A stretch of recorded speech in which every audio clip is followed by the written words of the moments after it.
পাটগ্রাম হাতিবান্ধা গণমানুষের নেতা ব্যারিস্টার আলহাজ হাসান রাজীব প্রধান আমাদের সঙ্গে ছিলেন। তখনই আমাদের সঙ্গে সংহতি প্রকাশ করেছিলেন জামাতের সাবেক জেলা আমির প্রভাষক আতাউর রহমান ভাই। পরবর্তীতে রেলওয়ে কর্তৃপক্ষ আমাদেরকে মোবাইল কনফারেন্সের মাধ্যমে মিথ্যা আশ্বাস দিয়েছিলেন আমাদের গণমানুষের নেতা ব্যারিস্টার হাসান রাজীব মহোদয়কে। আমরা তাৎক্ষণিকভাবে অবরোধ তুলে নেই। পরবর্তীতে তারা তাদের মিথ্যা আশ্বাস নেওয়া ভুলে আমরা প্রভাবিত হয়ে আমরা আমাদের অবরোধ তুলে নিয়েছি। সেটা আমাদের বোকামির প্রথম অংশ। যখন কাঙ্ক্ষিত সময়ের মধ্যে তারা আমাদের ট্রেনটি বাস্তবায়ন করে নেয়, পরবর্তীতে আমরা আবার আন্দোলনে নেমেছিলাম। তখন আমাদেরকে সময় দিল রেলওয়ে কর্তৃপক্ষ 13 মার্চ।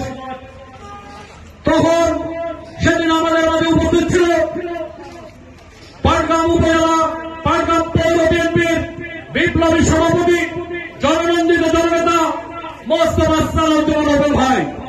জনগণ নিয়ে যখন আমরা সবাই রেলপথ অবরোধ করেছিলাম, পুরো পূর্বের নয় রেল কর্তৃপক্ষ আবার মোবাইল কনফারেন্সের মধ্যে জনসম্মুখে লাউড স্পিকারে মোবাইল মাইকের মাধ্যমে তারা ঘোষণা দিয়েছিল যে আপনাদের কাঙ্ক্ষিত ট্রেনটি আপনারা পেতে যাচ্ছেন 15 এপ্রিল। আমরা অপেক্ষা করছিলাম যে আমরা আমাদের কাঙ্ক্ষিত ট্রেনটি 15 এপ্রিল পেতে যাচ্ছি।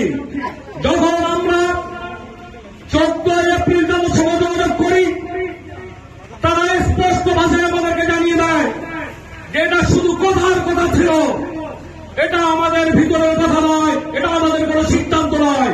আপনারা যেহেতু বারবার আমাদের ট্রেনকে আটকে রেখেছেন, যে কারণে আপনাদেরকে আমরা মিথ্যা আশ্বাস, মিথ্যা প্রতিশ্রুতি এবং প্রলোভন দেখিয়ে আমরা ট্রেনটা নিয়ে এসেছি।